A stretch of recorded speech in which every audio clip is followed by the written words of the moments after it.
Pak, jadi begini. Salah satu murid di kelas saya ada yang bikin saya pusing nih.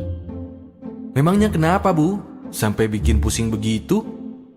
Salah satu murid saya, si Agus, saat pelajaran matematika, ia jarang sekali mengerjakan tugasnya.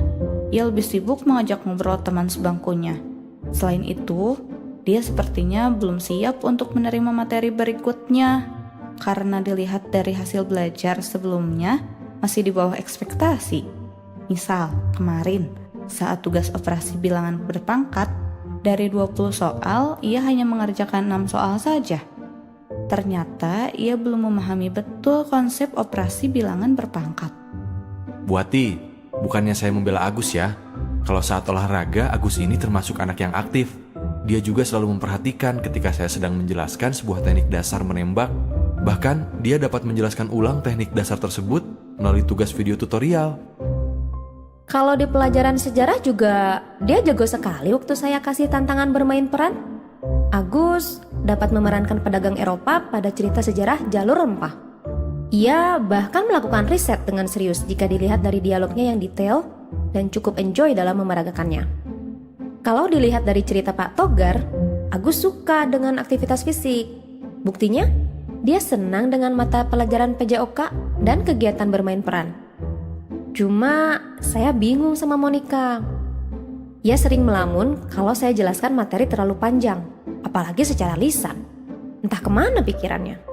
Nah, kalau soal Agus, bisa jadi memang dia senang pembelajaran yang sifatnya ada hubungannya dengan aktivitas fisik. Kalau Monica di kelas saya cukup paham, mungkin karena saya sering menerangkan dengan gambar di papan tulis. Wah, betul itu.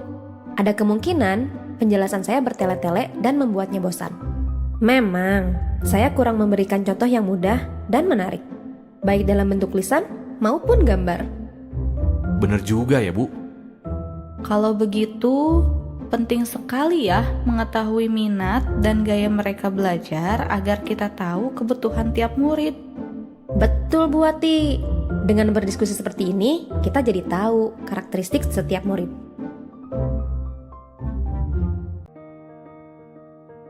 Tia, saya sedih nih, Bu. Nilai kuis IPAS murid-murid saya kok kecil-kecil ya.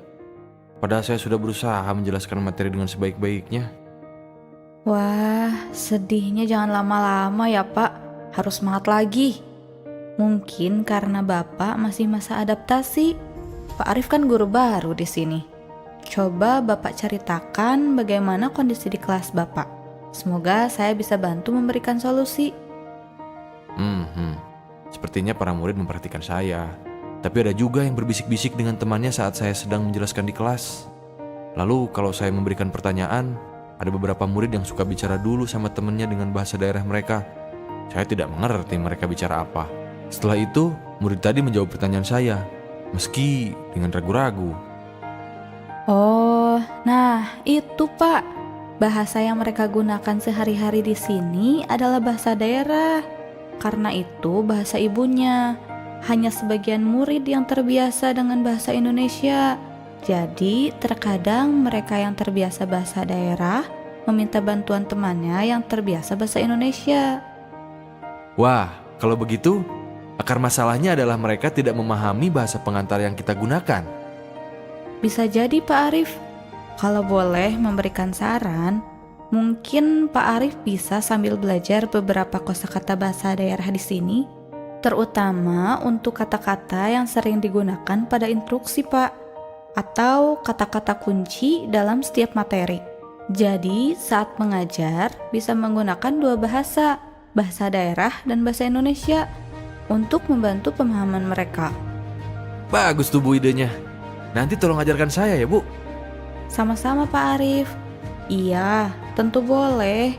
Oh iya, kan Bapak mengajar IPAS. Mungkin bisa juga menggunakan contoh-contoh kasus, gambar, objek, dan alat peraga yang ada di lingkungan ini, agar pembelajaran juga jadi lebih menyenangkan, Pak. Iya bener Bu, setuju. Nah, saya nanti akan coba mengeksplorasi lingkungan sekitar sini, agar anak-anak makin semangat juga ya. Terima kasih sekali lagi Bu Tia.